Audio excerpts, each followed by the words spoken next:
Pese a la pandemia que estamos viviendo, este fin de semana se registraron acontecimientos que nos recuerdan que el mundo sigue girando y que, como siempre, existen y surgen retos para la humanidad, tanto o mucho más complejos que el coronavirus.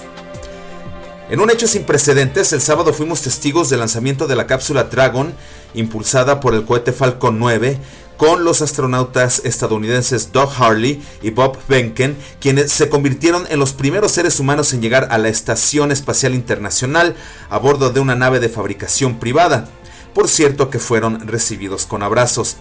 En contraste, la tensión en varias ciudades de Estados Unidos se mantiene ante la amenaza de más protestas violentas por la muerte del afroamericano George Floyd en Minnesota a manos de un agente de la policía blanco. Hay presencia masiva de militares en las calles y toques de queda en diversos estados de la Unión Americana. Así es como el mundo sigue girando pese a la pandemia. Bienvenidos a COVID-19 Noticias de este lunes 1 de junio de 2020. Iniciamos ya la segunda mitad del año. Mi nombre es Eduardo Gómez Orozco y los invito a este recorrido internacional para conocer cómo es que el planeta derrota a la pandemia. Varios países de América Latina inician una mayor flexibilización de sus cuarentenas a partir de este lunes, pese a que la curva de contagios sigue en ascenso en la región.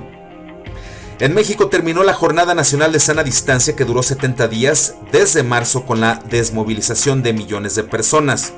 Hugo López-Gatell Ramírez, subsecretario de Prevención y Promoción de la Salud, reiteró que eso no significa que la epidemia de COVID-19 se termine, ni que las restricciones de movilidad en el espacio público hayan concluido. No es regresar a la normalidad, no es abrir libremente todas las actividades sociales, económicas y desde luego las educativas. No lo es. Es imprescindible que la sociedad sepa que el peligro persiste y que toda la República se encuentra en el semáforo rojo. Las entidades federativas, sus gobiernos, quienes son autoridades sanitarias de carácter estatal, tomarán en sus manos las disposiciones que ayuden a reducir los contagios. Por supuesto, con el apoyo y con la asesoría técnica de la Autoridad Sanitaria Federal. Vamos a Brasil porque el país sudamericano ya es el cuarto más afectado en el mundo por la pandemia y centenares de manifestantes salieron a las calles el domingo en Río de Janeiro y Sao Paulo para manifestarse a favor y en contra del presidente brasileño Jair Bolsonaro, quien se unió a una manifestación e incluso montó a caballo. En Perú, a pesar de que fue uno de los primeros países de América Latina en tomar medidas severas contra la pandemia, como una cuarentena muy restringida, muy cerrada, el país sigue siendo uno de los más afectados tanto en sus ciudades como en el campo. El presidente Martín Vizcarra afirmó que Perú llegó al pico y se encuentra en el 50% del esfuerzo que los ciudadanos deben de hacer contra la pandemia.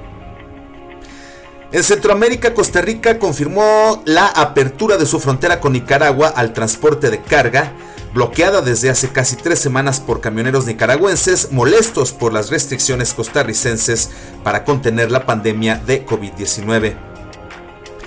Y vamos hasta el Vaticano porque el Papa Francisco hizo un llamado para combatir la pandemia del hambre y la pobreza, así como a construir una sociedad más justa. Si no trabajamos para terminar con la pandemia de la pobreza en el mundo, con la pandemia de la pobreza en el país de cada uno de nosotros, en la ciudad donde vive cada uno de nosotros, este tiempo habrá sido en vano.